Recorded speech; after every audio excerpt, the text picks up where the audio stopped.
പ്രിയമുള്ളവരെ, സ്വതന്ത്ര തൊഴിലാളി യൂണിയൻ്റെ അതിഗംഭീരമായ സംസ്ഥാന സമ്മേളനവും മഹാറാലിയുമൊക്കെ കഴിഞ്ഞിട്ട് മൂന്നാമത്തെ ദിവസം വളരെ കാലിക പ്രസക്തമായ ചർച്ചകളും സംവാദങ്ങളുമൊക്കെ നടന്നുകൊണ്ടിരിക്കുകയാണ്. ഇതിനുശേഷം ഒരു ഇശൽ വിരുന്നോടുകൂടെ ഈ പരിപാടി അവസാനിക്കുമെന്നാണ് ഞാൻ വിചാരിക്കുന്നത്. ഇന്ന് ഉച്ചയ്ക്ക് മുമ്പ് ഈ തൊഴിലാളി യൂണിയനുമായി ബന്ധപ്പെട്ട് നമ്മൾ അറിഞ്ഞിരിക്കേണ്ട ഒട്ടേറെ കാര്യങ്ങൾ ചർച്ച ചെയ്തു. അതിനകത്ത് ഏറ്റവും പ്രധാനപ്പെട്ട ഒരു സെഷനിലേക്കാണ് നമ്മളിപ്പോൾ കടക്കുന്നത്. അതായത് കോർപ്പറേറ്റ് വൽക്കരണം എന്നുള്ളതാണ് അതിലെ ഒരു പ്രധാനപ്പെട്ട വിഷയം. മറ്റൊന്ന് പുതിയ തൊഴിൽ നിയമ ഭേദഗതികളാണ്. രാജ്യം ഏറ്റവും കൂടുതൽ ചർച്ച ചെയ്തുകൊണ്ടിരിക്കുന്നൊരു വിഷയം കൂടിയാണ് തൊഴിൽ നിയമ ഭേദഗതികൾ. ഈ രണ്ട് വിഷയങ്ങളിലും ഇതിൻ്റെ പ്രത്യാഘാതങ്ങളും പ്രതിസന്ധികളുമൊക്കെ ചർച്ച ചെയ്യുക എന്നുള്ളതാണ് ഈ സെഷൻ്റെ ഉദ്ദേശ്യം. അതിഥികളെ ഔദ്യോഗികമായി സ്വാഗതം ചെയ്തുകൊണ്ട് ഇനി അതിലേക്ക് കടക്കുന്നില്ല. നേരെ നമ്മൾ വിഷയത്തിലേക്ക് കടക്കാം എന്നാണ് തോന്നുന്നത്. നമുക്കറിയാം, 1926 ഇന്ത്യ രാജ്യത്ത് ഒരു ലേബർ ആക്ട് ബ്രിട്ടീഷ് ഗവൺമെൻറ് സജീവമായിട്ട് കൊണ്ടുവരുന്നു. അതിനുശേഷം പല ഭേദഗതികളും തൊഴിൽ നിയമങ്ങളിലുണ്ടായി. എന്തൊക്കെ പറഞ്ഞാലും ഈ രാജ്യത്തെ തൊഴിലാളികൾ പോരാടി നേടിയതാണ് ഇന്ന് നമ്മൾ അനുഭവിക്കുന്ന എല്ലാ തൊഴിലുമായി ബന്ധപ്പെട്ട നിയമങ്ങളും തൊഴിൽ സുരക്ഷയുമൊക്കെ. അതിന് കത്തിവെക്കുന്ന രീതിയിൽ പുതിയ കാലത്ത് പുതിയ ഭരണകൂടം ഇടപെടലുകൾ നടത്തുന്നു എന്നുള്ളതാണ് ഇങ്ങനെ ഒരു ചർച്ചയെ പ്രസക്തമാക്കുന്നത്. ഞാൻ ആദ്യം ഈ തൊഴിൽ നിയമ ഭേദഗതികളെക്കുറിച്ച് തന്നെ ചർച്ച ചെയ്തുകൊണ്ട് തുടങ്ങാമെന്നാണ് വിചാരിക്കുന്നത്. മോദി കോഡ് എന്നാണ് ഈ പുതിയ 4 കോഡുകളെ വിശേഷിപ്പിക്കുന്നത്. അതായത് 29 തൊഴിൽ നിയമങ്ങൾ കുറേ കൂടി ലളിതവും സുതാര്യവും തൊഴിലാളികൾക്ക് അനുകൂലവുമായിട്ടാണ് ഞങ്ങൾ അവതരിപ്പിക്കുന്നത് എന്ന വ്യാജേന തൊഴിലാളി വിരുദ്ധമായിട്ടുള്ള ഒട്ടേറെ ഉള്ളടക്കങ്ങളുള്ള നിയമങ്ങളാണ് മോദി ഗവൺമെൻറ് പാസാക്കി മുന്നോട്ട് പോകുന്നത്. കൃത്യമായി തൊഴിലാളി സംഘടനകളുമായി ചർച്ചകൾ നടത്തിയോ ജനാധിപത്യപരമായിട്ടുള്ള ഒരു അഭിപ്രായ രൂപീകരണം നടത്തിയോ അല്ല ഈ നിയമങ്ങൾ ഉണ്ടായത് എന്നുള്ളതാണ് ഏറ്റവും പ്രധാനപ്പെട്ട കാര്യം. ആദ്യം ഈ നിയമവുമായി ബന്ധപ്പെട്ട വിഷയമായതുകൊണ്ട് നിയമവിദഗ്ധൻ എന്നുള്ള നിലക്ക് പ്രിയപ്പെട്ട ഷാ വക്കീൽ നിന്ന് തന്നെ തുടങ്ങാമെന്നാണ് വിചാരിക്കുന്നത്. ഈ തൊഴിൽ നിയമങ്ങളുടെ ഇപ്പോൾ നമ്മളെല്ലാ നിയമങ്ങളും പല നിയമങ്ങളും കേന്ദ്ര ഗവൺമെൻറ് ഇങ്ങനെ പാസ്സാക്കിക്കൊണ്ടിരിക്കുന്നുണ്ട്. അതിനെതിരെ കോടതികളിൽ കേസ് നിലനിൽക്കുന്നുണ്ട്. മുസ്ലിം ലീഗ് തന്നെ പല കേസുകളിലും കക്ഷിയാണ്. ഈ തൊഴിൽ നിയമ ഭേദഗതികളുടെ ഭരണഘടനാ സാധുത അതിനെക്കുറിച്ച് ചർച്ച ചെയ്തുകൊണ്ട് നമുക്ക് തുടങ്ങാമെന്നാണ് വിചാരിക്കുന്നത്. ഓക്കെ.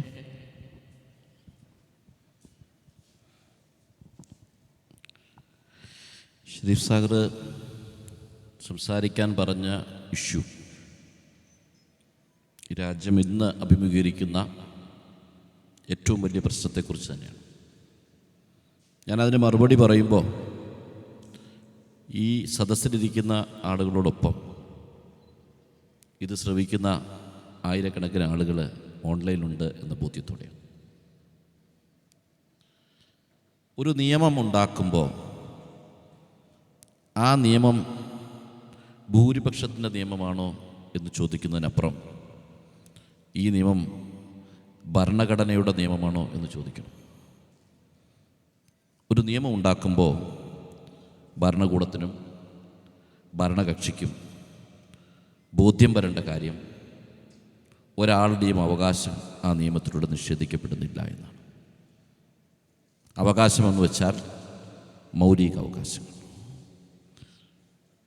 ഇത് നോക്കണം എന്ന് പറയുന്നത് ആരാണ്? ഭരണഘടന തന്നെയാണ്.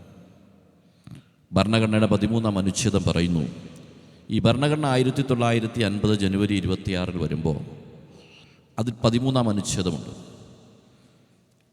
പ്രീ ഇൻഡിപെൻഡൻസ് നിയമങ്ങൾ എന്ന് പറയും. അതായത് ഇന്ത്യക്ക് സ്വാതന്ത്ര്യം കിട്ടുന്നതിന് മുമ്പുള്ള നിയമങ്ങൾ സ്വതന്ത്ര ഇന്ത്യയിൽ മാറ്റപ്പെടണ്ടേ എന്നൊരു ചോദ്യം ഒരു സൈഡിൽ, പുതിയ നിയമങ്ങൾ എങ്ങനെയാകണമെന്നുള്ള ചോദ്യം മറു സൈഡിൽ. ഈ രണ്ടും ഭരണഘടനയുടെ 13-ാം അനുച്ഛേദം അഡ്രസ് ചെയ്തു. ഈ രാജ്യത്ത് നിലവിലുള്ള നിയമങ്ങളിൽ ഏതെങ്കിലും നിയമം അല്ലെ ആ നിയമത്തിൻ്റെ ഏതെങ്കിലും ഒരു വകുപ്പ് ഭരണഘടനയുടെ 3-ാം അധ്യായത്തിൽപ്പെടുന്ന ഏതെങ്കിലും മൗലിക അവകാശത്തിന് വിരുദ്ധമാണെങ്കിൽ ആ നിയമം അല്ലെങ്കിൽ നിയമത്തിൻ്റെ ആ വകുപ്പ് ഭരണഘടനാ വിരുദ്ധമായി മാറുകയും അത് പ്രാബല്യത്തിലില്ലാത്തതായി മാറുകയും ചെയ്യും. വീണ്ടും പറഞ്ഞു, ഇനിയും ഈ രാജ്യത്തുണ്ടാക്കാൻ പോകുന്ന ഏതെങ്കിലും ഒരു നിയമം ആരുടെയെങ്കിലും മൗലികാവകാശത്തിന് വിരുദ്ധമാണെങ്കിൽ ആ മൗലികാവകാശത്തിന് വിരുദ്ധമായ ഭാഗം ഭരണഘടനാ വിരുദ്ധമായി മാറും. ഇത് ഭരണഘടനാ വിരുദ്ധമാണെന്ന് ആരാ പറയേണ്ടത്?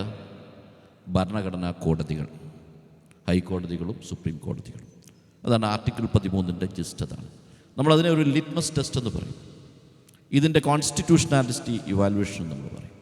രാജ്യത്ത് ഒരുപാട് നിയമങ്ങൾ ഇത്തരം പരിശോധന നടത്തി. അപ്പോൾ ഒരു നിയമം ഉണ്ടാക്കുന്ന സഭയിലിരിക്കുന്ന ആളുകൾ ഒരു നിയമത്തെ അവലോകനം ചെയ്യേണ്ടത് ഇതാരുടെയും മൗലികാവകാശത്തിൻ്റെ ലംഘനമല്ലാതായിരിക്കണം എന്ന അവലോകനമാണ് നടത്തുന്നത്. ഭരണകൂടത്തിൻ്റെ ചുമതല ആരുടെയും മൗലികാവകാശം ലംഘിക്കുന്നില്ല എന്ന് ഉറപ്പാക്കലാണ്. ഇപ്പോൾ ലേബർ കോഡുകളെ നമ്മൾ നോക്കുമ്പോൾ ഒരു നിഴലുണ്ടാക്കി അല്ലെങ്കിൽ ഒരു പുക പടലമുണ്ടാക്കിയിട്ട് ഇത് നിങ്ങൾക്ക് വേണ്ടിയുള്ള നിയമമാണെന്ന് തൊഴിലാളിയോട് പറയുകയാണ്. ഇത് നിങ്ങൾക്ക് വേണ്ടിയുള്ള നിയമമാണെന്ന് തൊഴിലാളിയോട് പറയുകയാണ്. ഈ നിയമം നിങ്ങൾക്ക് വേണ്ടിയാണോ എന്ന് ചോദിച്ചാൽ അത് പറയലാണ്. ഒരു നിയമത്തിന് എപ്പോഴും ഒരു ലെജിസ്ലേറ്റീവ് ഇൻറ്റൻഷൻ ഉണ്ടാവും. അതായത് നിയമനിർമ്മാണത്തിൻ്റെ ഒരു ലക്ഷ്യമുണ്ടാവും. ആ ലക്ഷ്യം തൊഴിലാളിക്ക് അനുകൂലമാണ് എന്ന് നിങ്ങളോട് പറയുകയും തൊഴിലാളി വിരുദ്ധമായ വകുപ്പുകൾ അതിനകത്ത് എഴുതി ചേർക്കുകയും ചെയ്യുമ്പോൾ അത് ഭരണഘടനാ വിരുദ്ധമാകും. തൊഴിലാളിയുടെ റൈറ്റ് ടു ലൈഫ് ഉണ്ട്, ജീവിക്കാനുള്ള അവകാശം. തൊഴിലാളിയുടെ തൻ്റെ തൊഴിൽ ചെയ്യാനുള്ള അവകാശം, ആർട്ടിക്കിൾ 19 കൊടുത്തിരിക്കുന്ന അവകാശം, ആർട്ടിക്കിൾ 21 കൊടുത്തിരിക്കുന്ന അവകാശം, ഇതെല്ലാം 3-ാം അധ്യായത്തിലുള്ള ഈ അവകാശങ്ങളുടെ കടയ്ക്കൽ കത്തിവെച്ചുകൊണ്ട് ഒരു നിയമം ഉണ്ടാക്കുന്നു. ആർക്ക് വേണ്ടിയിട്ടാണ്? കോർപ്പറേറ്റുകളുടെ താല്പര്യത്തിന് വേണ്ടിയിട്ട്. കോർപ്പറേറ്റുകളുടെ താല്പര്യങ്ങളെ സംരക്ഷിക്കുന്നതിനൊരു നല്ല വാക്കുപയോഗിക്കും. വികസനം, പുരോഗമനം, രാജ്യത്തിൻ്റെ വളർച്ച എന്ന വാക്കുകൾ ഉപയോഗിച്ചുകൊണ്ട് കോർപ്പറേറ്റുകൾക്ക് വേണ്ട നിയമങ്ങൾ ഉണ്ടാക്കി കൊടുക്കുകയാണ്. മിനിമം വേജസ് ഉണ്ടാകുമെന്ന് പറയുകയാണ്. മിനിമം വേജസ് ഞങ്ങൾ കറക്റ്റായിട്ട് കൊടുക്കാൻ പോകുന്നു. എന്നാൽ 8 മണിക്കൂർ 12 മണിക്കൂറായിട്ട് അവർ കൂട്ടും. 8 മണിക്കൂർ 12 മണിക്കൂറായിട്ട് കൂട്ടും. ഓരോ വിഷയത്തിനും കൺസൾട്ടേഷൻ ആരോടാണ്?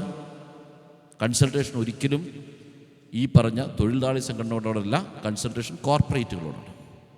അവർക്ക് നല്ല രീതിയിൽ കച്ചവടം ചെയ്യാൻ, ട്രേഡ് ചെയ്യാൻ നിയമങ്ങളുണ്ടാക്കും. ഇത് അഫക്റ്റ് ചെയ്യുന്നത് നിങ്ങളുടെ മൗലിക അവകാശങ്ങളാണ്. അപ്പോൾ ഒരു ലെജിസ്ലേഷൻ നടത്തുമ്പോൾ അവിടെയുള്ള ക്വസ്റ്റ്യൻ എന്ന് പറയുന്നത് ക്വസ്റ്റ്യൻ ഓഫ് പാരിറ്റിയാണ്. തുല്യതയുടെ അവകാശമുണ്ടെന്ന് നോക്കണം. ക്വസ്റ്റ്യൻ ഓഫ് റൈറ്റ് ടു ലൈഫാണ്, അതുണ്ടോ എന്ന് നോക്കണം.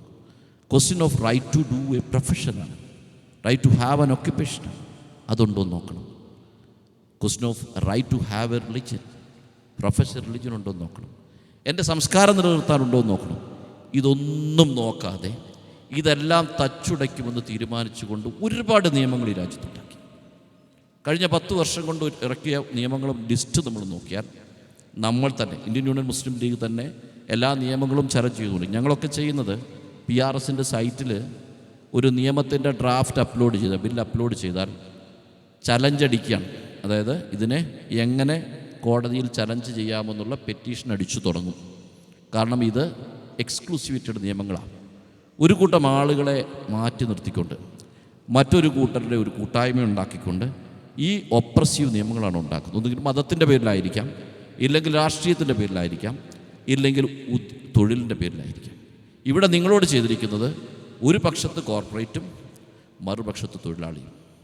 വഖഫ് നിയമം, സിറ്റിസൺഷിപ്പ് അമെൻമെൻറ്റ് ആക്ട് കൊണ്ടുവന്നു. അതായത് പൗരത്വ ഭേദഗതി വന്നപ്പോൾ മതപരമായ വിവേചനം, ഓരോന്നിനും ഓരോ തരം വിവേചനങ്ങൾ അവർക്കുണ്ട്. ഈ വിവേചനങ്ങളെല്ലാം നടപ്പാക്കുമ്പോൾ അതിനെ നിയമപരമായി നമ്മൾ നേരിടേണ്ടി വരും. പുതിയ കാലം വളരെ മോശമാണ്. പുതിയ കാലത്ത് ഗവൺമെൻറ്റിൻ്റെ പോളിസികൾക്ക് വലിയ വില കൊടുക്കും. ജുഡീഷ്യറിയൊക്കെ വലിയ വില കൊടുക്കുന്ന കാലമാണ്. ഗവൺമെൻറ്റിൻ്റെ പോളിസി കോൺസ്റ്റിറ്റ്യൂഷണൽ റൈറ്റ്സിൻ്റെ മുകളിലേക്ക് പോയോ എന്ന് ഞാൻ പേടിക്കുകയാണ്. ഗവൺമെൻറ് പോളിസി, ഗവൺമെൻറ് ഇംഗിതം, ഗവൺമെൻറ്റിൻ്റെ മിഷൻ ഒക്കെ വളരെ ഇമ്പോർട്ടൻ്റായി മാറുകയാണ്. മൗലികാവകാശങ്ങൾക്ക് മുകളിലേക്ക് അത് കയറുകയാണ്.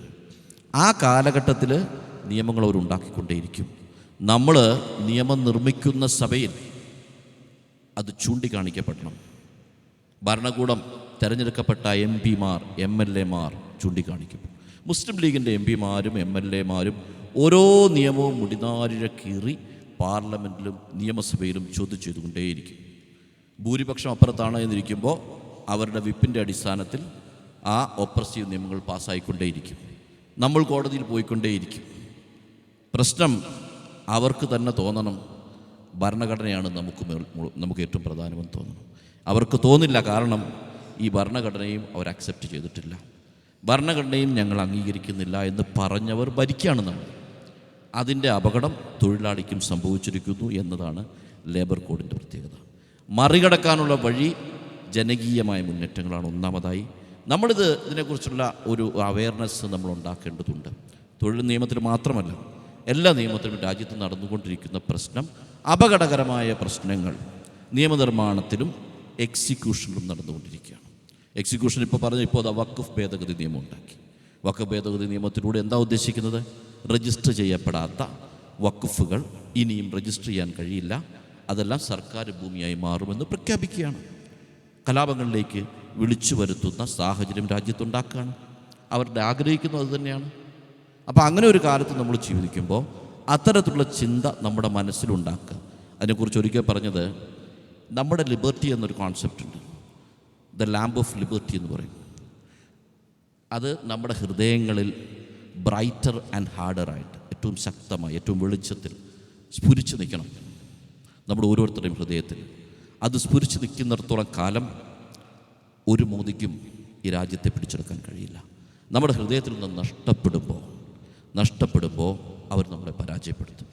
നഷ്ടപ്പെടാത്ത ഒരു ബോധ്യത്തോടുകൂടി പ്രവർത്തിപ്പിക്കാൻ വേണ്ടിയാണ് STU ശ്രമിക്കുന്നത്, മുസ്ലിം ലീഗ് ശ്രമിക്കുന്നത്. ആ ശ്രമത്തിനോടൊപ്പം നിങ്ങൾ ഓരോരുത്തരും നിൽക്കുക എന്നാണ് നമ്മുടെ ഉത്തരവാദിത്വം. നമുക്കെതിരെയുള്ള നിയമങ്ങൾക്കെതിരെയുള്ള പോരാട്ടം നമ്മൾ തുടരേണ്ടതുണ്ട്. അതിനു വേണ്ടിയിട്ട് ഒരു കാരണവശാലും ഇങ്ങനെയൊന്നും നമ്മളെ തോൽപ്പിക്കാൻ കഴിയില്ല.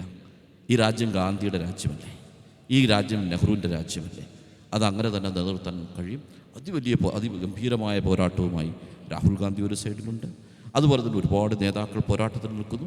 നമ്മൾ അവരോടൊപ്പം ചേർന്ന് പോവുക. നിയമത്തെക്കുറിച്ച് നിങ്ങളിതിനെ പേടിക്കേണ്ടത് ആവശ്യമൊന്നുമില്ല.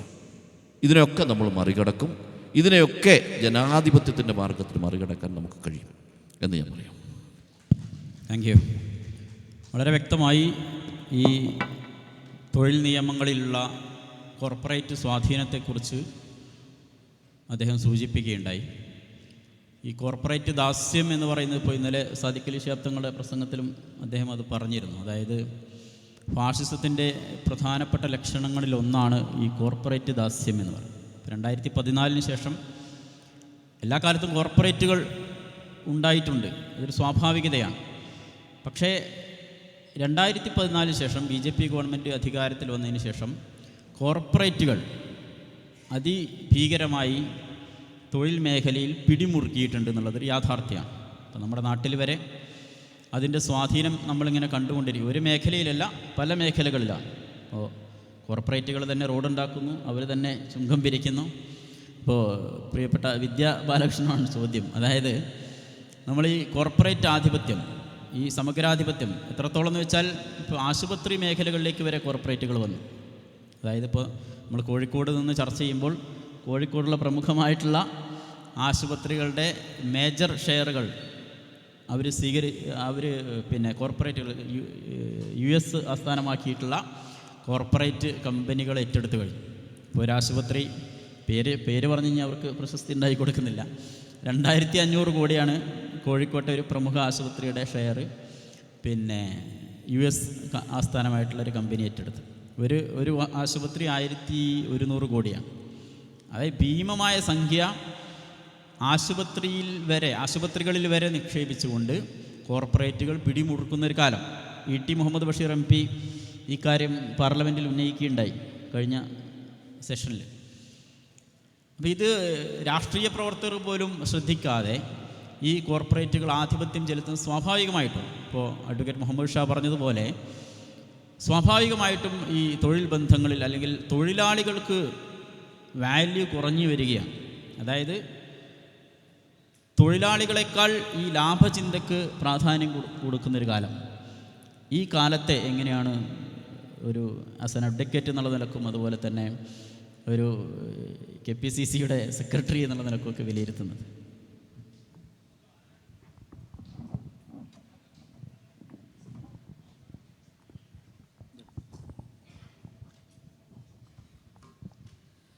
കോർപ്പറേറ്റ് വൽക്കരണം നേരത്തെ ഇവിടെയൊക്കെ സൂചിപ്പിച്ചതുപോലെ നരേന്ദ്രമോദി രാജ്യത്തിൻ്റെ പ്രധാനമന്ത്രിയായിട്ട് കടന്നു വന്ന ശേഷമാണ് ഇത്ര അധികമാകുന്ന രീതിയിലേക്ക് വളർന്നിട്ടുള്ളത്.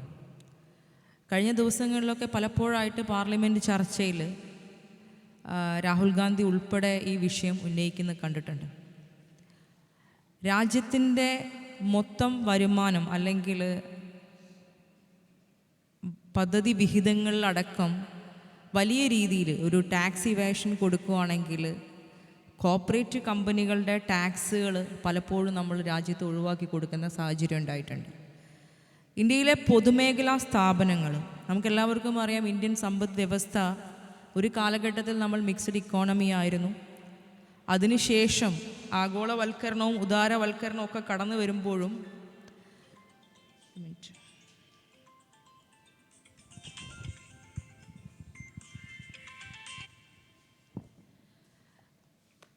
ആഗോളവൽക്കരണങ്ങളൊക്കെ കടന്നു വരുന്ന സമയത്തും അത് തൊഴിൽ സാധ്യത ഒരു ഘട്ടത്തിൽ വർദ്ധിപ്പിക്കുകയാണ് ഉണ്ടായിട്ടുള്ളത്.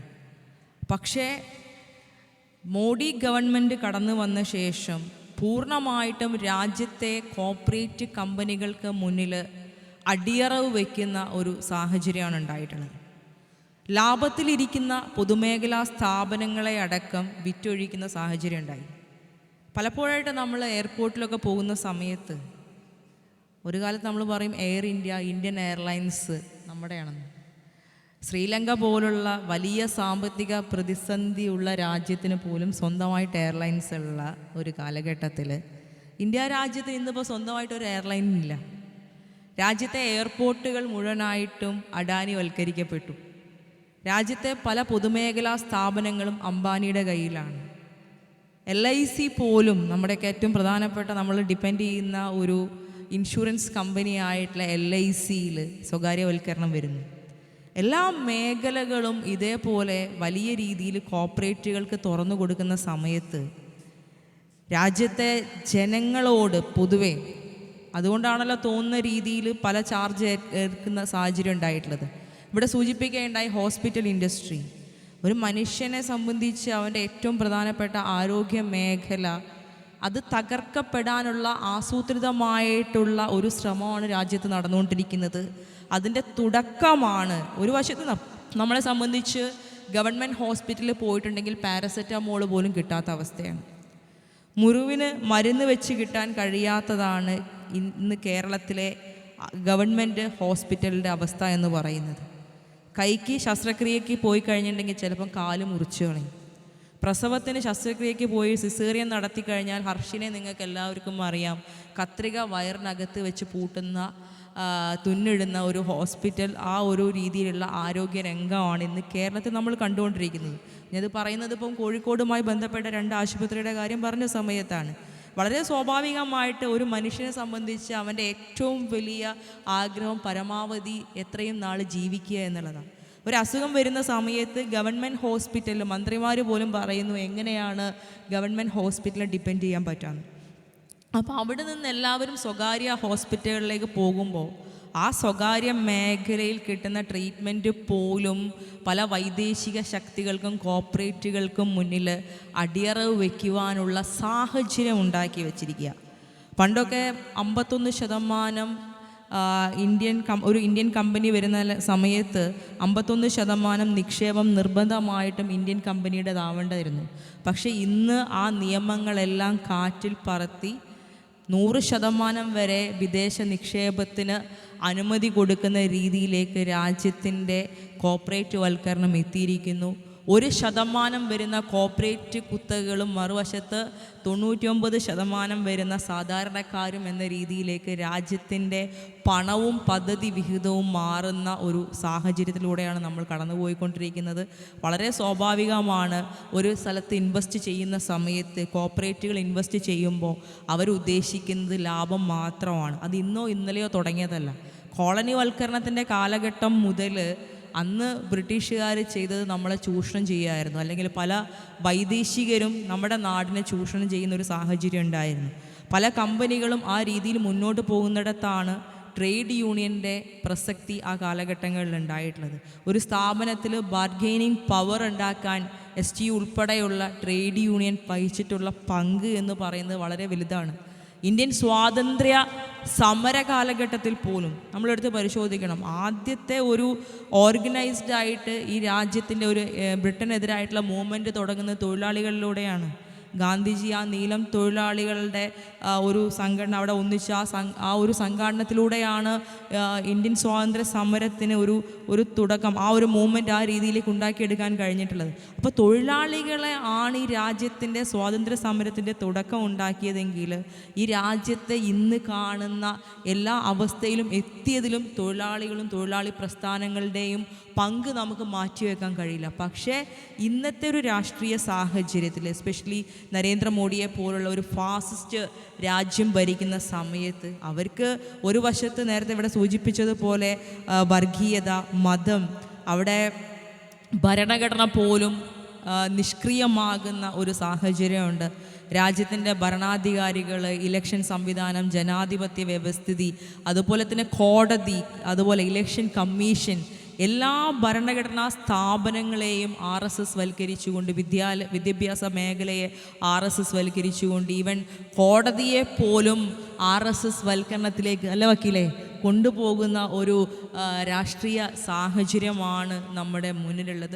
പക്ഷേ അവസാനം വരെ ഫൈറ്റ് ചെയ്യുക, അവസാനത്തെ വിജയം അത് ഈ രാജ്യത്തെ ജനങ്ങളുടേതായിരിക്കുമെന്നാണ് ഈ ഒരു അവസരത്തിൽ നമുക്ക് പറയാനുള്ളത്. അങ്ങനെയാണ് രാജ്യം സ്വാതന്ത്ര്യം നേടിയെടുത്തത്. വലിയ പോരാട്ടങ്ങൾക്ക് നേതൃത്വം നൽകിയാണ്. ഭാരത് ജോഡോ യാത്ര നിങ്ങളെല്ലാവരും കണ്ടിട്ടുണ്ടാവും. രാഹുൽ ഗാന്ധിയെ പോലൊരു മനുഷ്യന് കന്യാകുമാരി മുതൽ കാശ്മീർ വരെ പദയാത്രയായിട്ട് നടന്നു പോകേണ്ട ഒരു സാഹചര്യം ഉണ്ടായത് ഈ രാജ്യത്ത് നമ്മൾ കണ്ടത് ഈ രാജ്യത്തെ ജനങ്ങളെ ഒന്നിച്ചു നിർത്താൻ വേണ്ടിയിട്ടാണ്. വലിയ വലിയ പല ഭരണകൂടങ്ങളും തകർന്നു വീണിട്ടുണ്ട്. ഈവൻ ബ്രിട്ടനിലടക്കം ലേബർ പാർട്ടി അവിടെ അധികാരത്തിൽ വന്നു. ഇന്ത്യക്ക് സ്വാതന്ത്ര്യം കിട്ടുന്നതൊക്കെ അതിന് ശേഷമാണല്ലോ. ലേബർ പാർട്ടി ഒരു തൊഴിലാളി സംഘടന രാജ്യത്തിൻ്റെ അധികാരം അതുപോലുള്ള ഒരു കോർപ്പറേറ്റ് രാജ്യത്ത് പിടിച്ചെടുക്കാൻ കഴിയുമെങ്കിൽ ഇന്ത്യ രാജ്യത്ത് നിന്ന് നരേന്ദ്രമോദിയെ ഒഴിവാക്കാൻ നമുക്ക് കഴിയും. ഒരുപാട് നിയമങ്ങൾ ഈ രാജ്യത്തിനെതിരായിട്ട് BJP കൊണ്ടുവന്നിട്ടുണ്ട്. കർഷക നിയമം നിങ്ങളെടുത്ത് പരിശോധിക്കണം.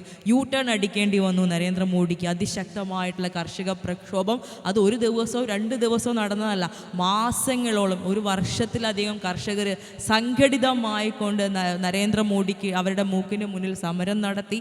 അവിടെ അപായം ഉണ്ടായി.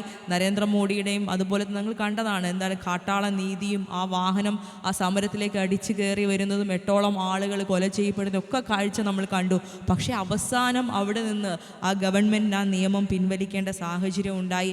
അതേപോലെ തന്നെ ഇന്ന് തൊഴിലാളി നിയമങ്ങൾ 29ഓളം നിയമങ്ങൾ അത് ക്രോഡീകരിച്ചുകൊണ്ട് 4 കോഡുകൾ ആക്കി മാറ്റി തൊഴിലാളികൾക്കെതിരായിട്ടുള്ള ഒരു നിയമമാക്കി രാജ്യം അത് നടപ്പിലാക്കാൻ ഭരണഘടനയെ പോലും വെല്ലുവിളിച്ചുകൊണ്ട് ഗവൺമെൻറ് മുന്നോട്ട് പോകുമ്പോൾ നമുക്ക് കഴിയാവുന്നത് നമ്മുടെ സംഘശക്തിയുമായി കൊണ്ട് മുന്നോട്ട് പോകാൻ കഴിയണം. തൊഴിലാളികൾ ഒന്നിച്ച് നിന്ന് മുന്നോട്ട് പോയിട്ടുണ്ടെങ്കിൽ ഒരു ശക്തിക്കും, കാരണം ഇന്ത്യയിലെ പോപ്പുലേഷൻ അത്ര വലുതാണ്, ഈ രാജ്യത്തെ ഏറ്റവും വലിയ വിഭാഗം എന്ന് പറയുന്നത് അത് കർഷകർ ഉൾക്കൊള്ളുന്ന തൊഴിലാളി വിഭാഗമാണ്. ആ തൊഴിലാളി വിഭാഗം ഒന്നിച്ചു നിന്നാൽ ആരെയും മുട്ടുമടക്കാവുന്ന ഒരു സാഹചര്യമാണ് നമ്മുടെ മുന്നിലുള്ളത്.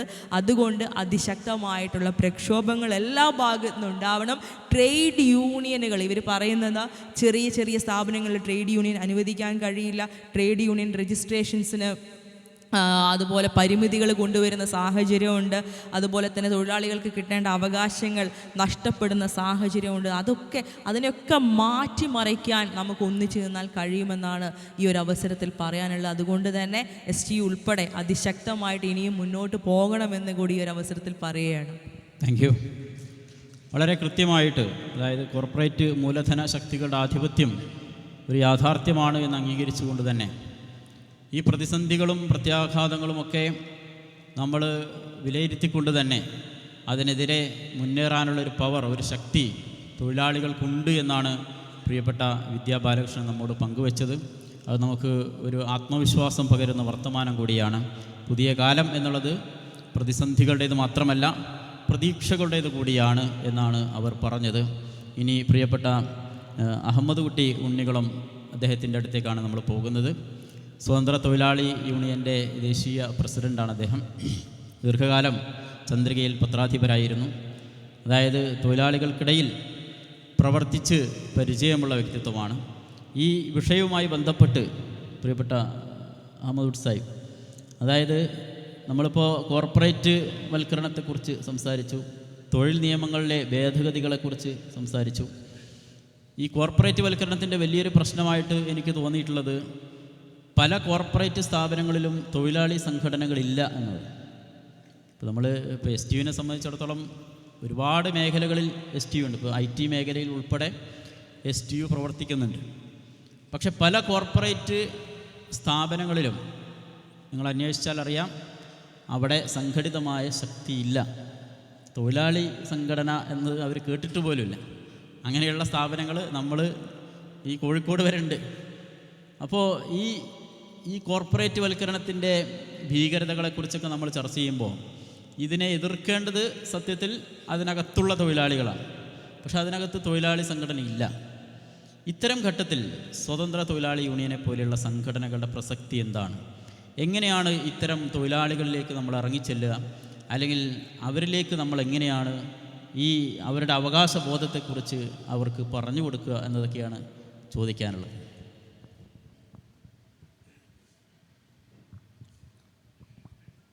തൊഴിലാളികളുടെ അവകാശബോധം, അതിനുവേണ്ടിയുള്ള പോരാട്ടങ്ങൾ, ഇത് കമ്പനി അടിസ്ഥാനത്തിൽ മാത്രം ചെയ്യേണ്ട ഒരു കാര്യമല്ല. ഇത് പൊതുവായ ഒരു കാര്യം എന്നുള്ള നിലയിൽ രാജ്യത്തെ തൊഴിലാളി സംഘടനകളും രാജ്യത്തെ നമ്മളോട് യോജിക്കുന്ന ആളുകളൊക്കെ ഒന്നിച്ചു ചേർന്നുകൊണ്ട് ഫൈറ്റ് ചെയ്ത് നേടിയെടുക്കേണ്ട കാര്യമാണ്. അതിലേറ്റവും പ്രധാനം ഇവിടെ ഈ 4 കോഡുകൾ കൊണ്ടുവന്നു എന്നത് ഒരു ദിവസം കൊണ്ടുണ്ടായതല്ല.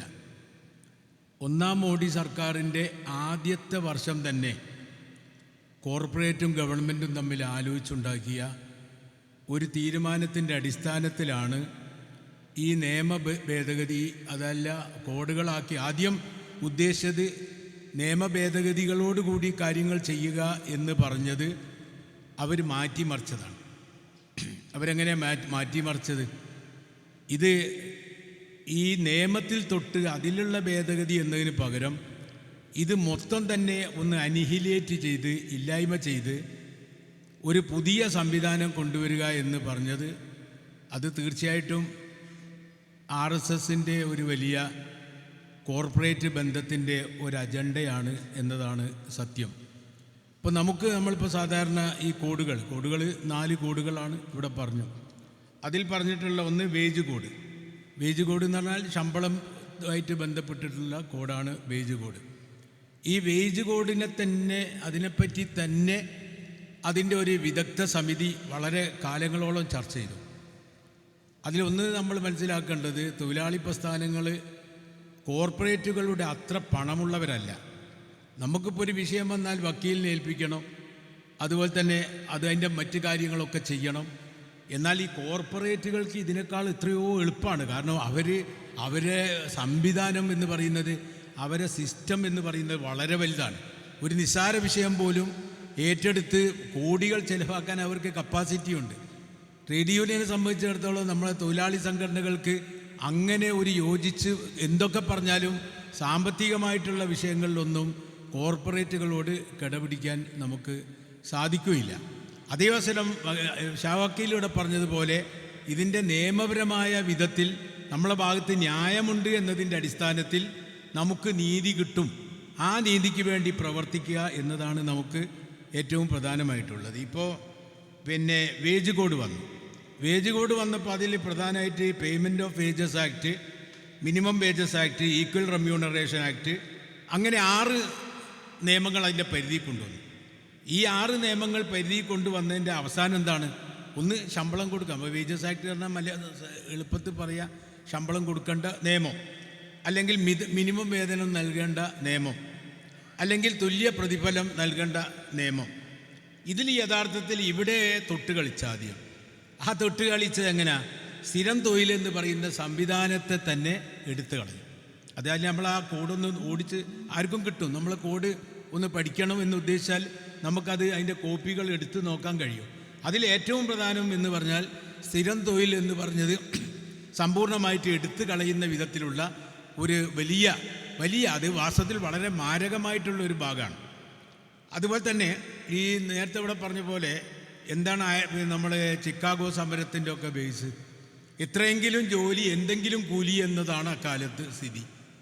അതിനെ എതിർത്തുകൊണ്ടാണ് ചിക്കാഗോയിലെ തൊഴിലാളികൾ ചോര ചിന്തിയത്. എന്നിട്ടാണ് 8 മണിക്കൂർ ജോലി, 8 മണിക്കൂർ വിശ്രമം, 8 മണിക്കൂർ വിനോദം എന്ന ഒരു ലോകം മുഴുവൻ അംഗീകരിച്ച ഒരു തത്വം നമ്മൾ രൂപപ്പെടുത്തിയെടുത്തത്. എന്നാൽ ഇപ്പോൾ ഈ കോഡിൻ്റെ ഈ പേയ്മെൻറ്റ് ഓഫ് വേജസ് ആക്ട് അടക്കം തൊട്ട് കളിച്ചോടുകൂടി ഈ വേജ് കോഡ്, ഈ വേതന കോഡ് യഥാർത്ഥത്തിൽ തൊഴിലാളികളുടെ അടിസ്ഥാനപരമായ നമ്മുടെ നിലനിൽപ്പിനെ തന്നെ തകർത്തിരിക്കുന്നു. അതൊരു വളരെ വളരെ വളരെ ഗൗരവമേറിയൊരു വിഷയമാണ്. ഇതൊരു ദിവസം കൊണ്ട് ഉണ്ടാക്കിയതല്ല. ഇത് ഏതാണ്ട് ഒരു മോഡി ഗവൺമെൻറ്റിൻ്റെ ഒരു സമ്പൂർണ്ണ കാലാവധിയിൽ നടത്തിയ ഒരു ഗൂഢാലോചനയുടെ ഫലമായിട്ടാണ് പെട്ടെന്ന് പാർലമെൻറ്റ് കൊണ്ടുവന്നതല്ല.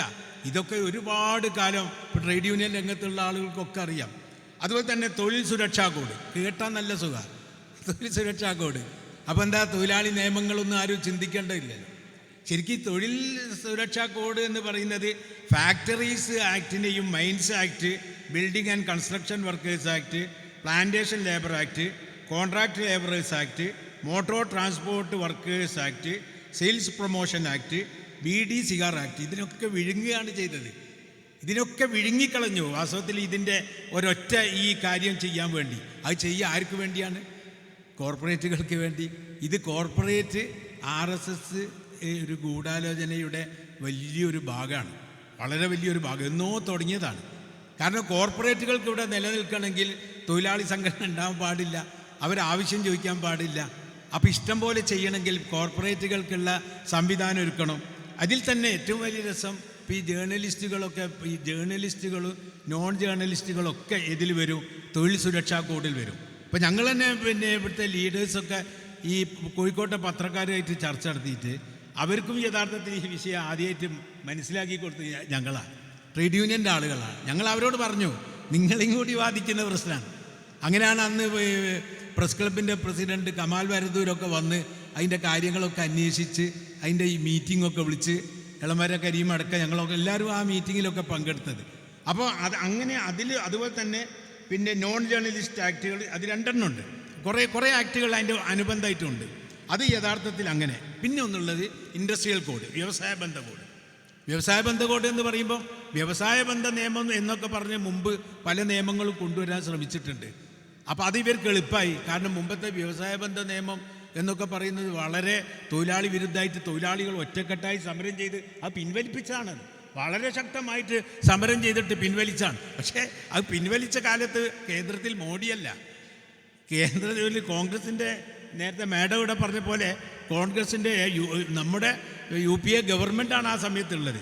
അതുപോലെ തന്നെയാണ് ഈ വ്യവസായ ബന്ധം. അപ്പോൾ വ്യവസായ ബന്ധ കോഡിൽ ഇന്ത്യൻ ട്രേഡ് യൂണിയൻ ആക്ട് പെടുത്തി. ഇന്ത്യൻ ട്രേഡ് യൂണിയൻ ആക്ട് 1926 കൊണ്ടുവന്നത്. ഇന്ത്യൻ ട്രേഡ് യൂണിയൻ ആക്ട് കൊണ്ടുവന്നത് നമ്മളെ ഇന്ത്യക്കാരും ഇവിടുത്തെ വിദഗ്ധരും ഒന്നല്ല, അത് ബ്രിട്ടീഷുകാരാണ് അതിന് ചെയ്തത്. കാരണം ബ്രിട്ടീഷുകാരെ കൊണ്ടുവരാനൊരു വലിയ കാരണമുണ്ടായി. 1919 ILOൻ്റെ ഒരു വലിയ സമ്മേളനം വാഷിങ്ടണിൽ വിളിച്ചു നോക്കിയ സമയത്ത് ഈ ബ്രിട്ടീഷുകാരുടെ ഭരണമാണല്ലോ അന്ന് ലോകത്ത് പല രാജ്യത്തും. അപ്പോൾ എല്ലാ രാജ്യത്തു നിന്നും പ്രതിനിധികൾ വന്നു, ഇന്ത്യയിൽ നിന്ന് ആരും വന്നില്ല. ഇന്ത്യയിൽ നിന്നും ആരും വരാത്തതുകൊണ്ട് ബ്രിട്ടീഷുകാർക്ക് ഒരു ക്ഷീണമായി. കാരണം അവർ ഭരിക്കുന്ന സമയത്ത് നമ്മളെ അവരെ ഒരു കോളനിയായ ഇന്ത്യ രാജ്യത്തു നിന്ന് വന്നില്ല. അപ്പോൾ അവർ വളരെ പറഞ്ഞു നോക്കി, ഇന്ത്യയിൽ നിന്ന് ഒരാൾ, അന്ന് ശരിക്കും ഇന്ത്യ ട്രേഡ് യൂണിയനും കാര്യമായിട്ട് ഇല്ല, നേതാക്കളും ഇല്ല. അപ്പോൾ ഇത് എന്തായാലും മാഞ്ചസ്റ്റർ ഗാർഡിയൻ എന്ന് പറയുന്ന ഒരു പത്രം ബ്രിട്ടനിൽ നിന്നൊരു മുഖപ്രസംഗം എഴുതി. ആ മുഖപ്രസംഗത്തിൽ എന്താ പറഞ്ഞത്? ഇന്ത്യ ഗവൺമെൻറ്റിനെ രൂക്ഷമായിട്ട് വിമർശിച്ചു. ഇന്ത്യ ഗവൺമെൻറ് എന്ന് പറഞ്ഞാൽ ബ്രിട്ടീഷ് ഗവൺമെൻറ്റിനെ. എന്നിട്ട് അവർ ബ്രിട്ടീഷ് ഗവൺമെൻറ്റിനോട് പറഞ്ഞ്, നിങ്ങൾ എന്ത് മനുഷ്യന്മാരാണ്, ഇത്രയും വലിയൊരു ILO സമ്മേളനം നടന്നിട്ട് ആ നാട്ടിൽ നിന്ന് ഒരാളെ പങ്കെടുക്കാൻ നിങ്ങൾക്ക് സാധിച്ചില്ലല്ലോ ഒക്കെ പറഞ്ഞപ്പോൾ മാഞ്ചസ്റ്റർ ഗാർഡിയന് മുഖപ്രസംഗം എഴുതിയാൽ ബ്രിട്ടനിൽ അത് ബാധിക്കും. അപ്പോൾ തന്നെ അവർ പറഞ്ഞു, ബ്രിട്ടീഷ് ഗവൺമെൻറ് വേഗം NN ജോഷി എന്ന് പറയുന്ന കൽക്കത്തയിലെ ഒരു തൊഴിലാളി നേതാവിനെ അങ്ങോട്ട് റിക്രൂട്ട് ചെയ്തു, നിങ്ങൾ പോയിക്കോ. അങ്ങനെ അദ്ദേഹം പോകാനൊക്കെ ഒരുങ്ങിയപ്പം കുറച്ച് സംഘടനകളൊക്കെ, കൽക്കത്തയിലെ സംഘടനകളൊക്കെ കൂടി ചേർന്ന് പറഞ്ഞു, അങ്ങനെ മൂപ്പര് അങ്ങനെ അയക്കണ്ട, ഒരു ആലോചന ഉള്ള ആളുകളുമായിട്ട് നടത്തണമെന്നൊക്കെ പറഞ്ഞു. ഏതായാലും അവസാനം ഈ ട്രേഡ് യൂണിയനുകളും അംഗീകരിച്ചു, ഈ NN ജോഷി പോയിക്കോട്ടെ. അങ്ങനെ ഇന്ത്യയിൽ നിന്നൊരാളെ ആദ്യമായിട്ട് പറഞ്ഞേക്കുന്നത് പോലും ബ്രിട്ടീഷുകാരുടെ കാലത്താണ് എന്നൊരു വസ്തുത അവിടെ ഉണ്ട്. അപ്പോൾ ഇതിലെന്താ? Indian trade union act, industrial disputes act, industrial employment standing orders act, ഇത് മൊത്തത്തിൽ ഇങ്ങോട്ട് നോക്കിയാൽ നമുക്കൊക്കെ കാണാം. ഇതിൻ്റെ ഈ കോഡിൻ്റെ നമ്മൾ മാറ്റർ ഒന്ന് ജസ്റ്റ് ഒന്ന് വായിച്ചു നോക്കിയാൽ മതി. വായിച്ചു നോക്കി അതിൽ സംഘടന, നേരത്തെ വക്കീലൂടെ പറഞ്ഞ ഭരണഘടനാപരമായിട്ടുള്ള കാര്യം, സംഘടനാ സ്വാതന്ത്ര്യം സമ്പൂർണ്ണമായിട്ട് നിഷേധിക്കുകയാണ്. അതുപോലെ തന്നെ വ്യവസായ തർക്ക നിയമം, തത്വത്തിൽ വ്യവസായവും വ്യവസായത്തിന് വളരെ ഗുണവും തൊഴിലാളികൾക്ക് വളരെ മോശമായിട്ടുള്ള ഒരു കോഡാണ് വ്യവസായ ബന്ധ കോഡ് എന്ന് പറയുന്നത്.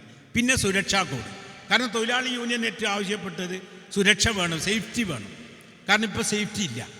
അപ്പോൾ അതിൻ്റെ ആ പേര് പറഞ്ഞിട്ടാണ് ഈ സുരക്ഷാ കോഡ്, ഈ സോഷ്യൽ സെക്യൂരിറ്റി കോഡ്. അതിൽ employment compensation act, employment state insurance act, PF തുടങ്ങി മറ്റ് പ്രൊവിഷൻസ് ആക്ടുകൾ, maternity benefit act, payment of gratuity act, അസംഘടിത തൊഴിലാളി സുരക്ഷാ നിയമം, നഷ്ടപരിഹാര നിയമം, ഇൻഷുറൻസ്, പ്രസവം, ഇതെല്ലാ കാര്യവും. ഇത് തത്വത്തിൽ നമ്മൾ ഒരു തൊഴിൽ നിയമത്തെ മാത്രം മാറ്റിമറിക്കല്ല.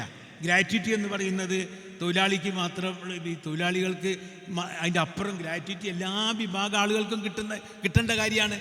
പ്രസവാനുകൂല്യം ഈ സ്ത്രീകൾ എവിടെ ജോലി ചെയ്യുന്നോ അവർക്കൊക്കെ കിട്ടേണ്ടതാണ്. അങ്ങനെയല്ല ഈ പൊതുനിയമങ്ങൾ, സാധാരണ ഈ പൊതുനിയമങ്ങളിൽ വരുന്ന ആനുകൂല്യം പോലും ഇതിൻ്റെ അടിസ്ഥാനത്തിൽ നിഷേധിക്കപ്പെടുകയാണ്. ഇത് നമ്മൾ ഡൽഹിയിൽ മുമ്പ് ട്രേഡ് യൂണിയൻ നേതാക്കളുടെ ഒരു യോഗം ചേർന്നപ്പോൾ അന്ന് അവിടെ ഗൗരവമായി ചർച്ച ചെയ്താണ്. ഇപ്പോൾ ഈ തിരുവനന്തപുരത്ത് കിലേ ഒരു പരിപാടി സംഘടിപ്പിച്ചിരുന്നു. ആ പരിപാടിയിലും പ്രധാനമായിട്ട് ഈ വിഷയത്തെക്കുറിച്ചാണ് അവിടെ ഗൗരവമായിട്ട് ചർച്ച നടന്നത്.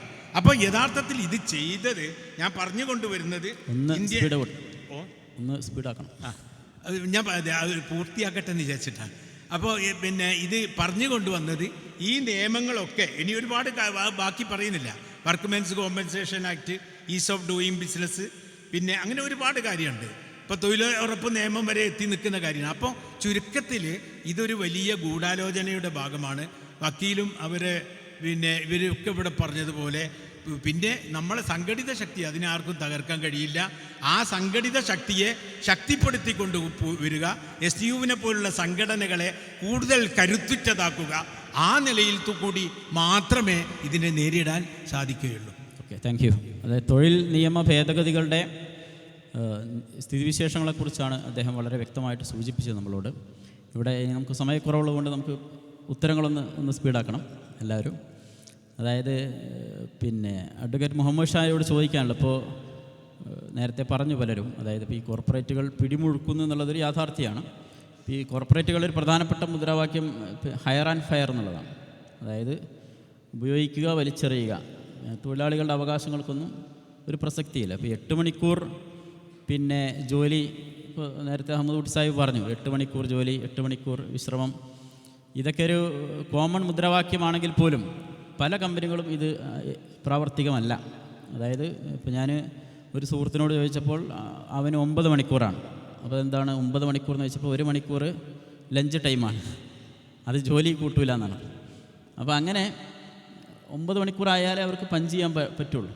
അപ്പോൾ ഇങ്ങനെ തൊഴിലാളികളുടെ അവകാശങ്ങൾ നിഷേധിക്കപ്പെടുന്നൊരു കാലത്ത് തൊഴിലാളി എന്താണ് ചെയ്യേണ്ടത്, അതല്ലെങ്കിൽ തൊഴിലാളിക്കുള്ള ഒരു ലീഗൽ സപ്പോർട്ട് അതിന് നിലവിലുള്ള തൊഴിൽ നിയമങ്ങൾ അല്ലെങ്കിൽ പിന്നെ ലേബർ ലോ ഒക്കെ പ്രാപ്തമാണോ എന്നുള്ളതാണ് ചോദ്യം. തൊഴിലാളി എന്നൊരു ക്ലാസ്സാണ്, വിദ്യാർത്ഥി എന്ന് പറയുന്നൊരു ക്ലാസ്സാണ്. അത്തരം ക്ലാസിഫിക്കേഷൻസാണ് നമ്മുടെ നാട്ടിൽ വേണ്ടത്. തൊഴിലാളി എന്ന വിഭാഗം തൊഴിലാളി പ്രശ്നങ്ങൾക്ക് വേണ്ടി സമരം ചെയ്യണം, വിദ്യാർത്ഥികൾ വിദ്യാർത്ഥി പ്രശ്നങ്ങൾക്ക് വേണ്ടി സമരം ചെയ്യണം, യുവാക്കൾ അത്തരം സമരങ്ങളുമായി പോകണം. ഇത്തരം ക്ലാസിഫിക്കേഷൻസ്. ഇവിടെ പ്രധാനമായ ഫാക്ടർ പണമാണ്.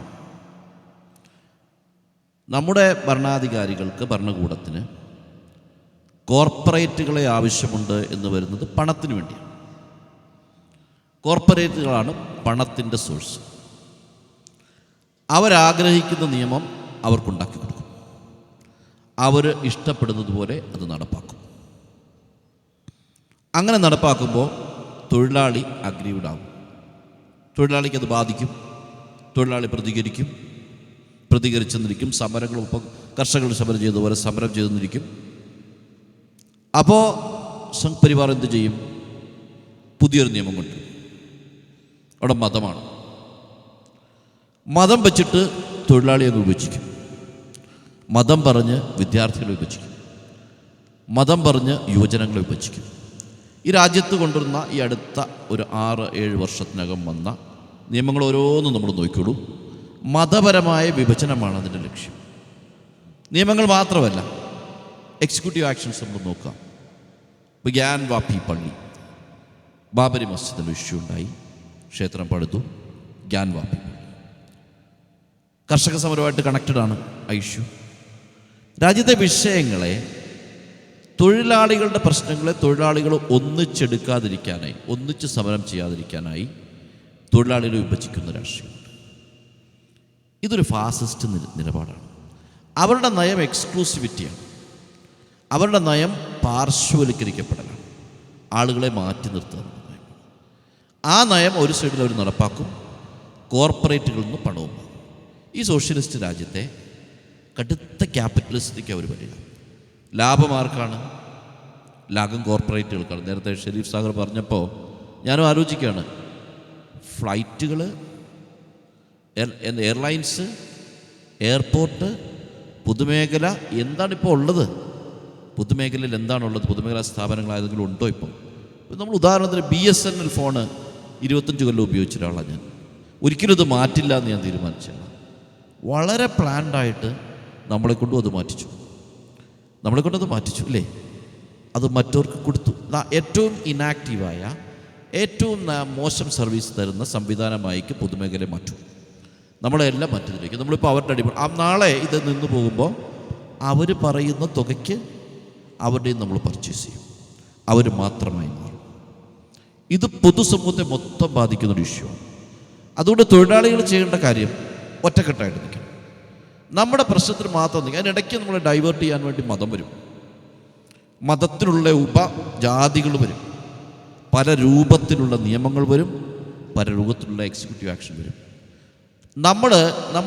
ഞാനെന്താ പറഞ്ഞത്, നമ്മുടെ ഹൃദയത്തിൻ്റെ ഉള്ളിൽ അതിനെക്കുറിച്ച് പിന്നെ മരണപ്പെട്ടു പോയ നാനി പാൽക്കിവാല പറഞ്ഞതാണ്, ഞാൻ നേരത്തെ പറഞ്ഞിട്ടായിരുന്നു.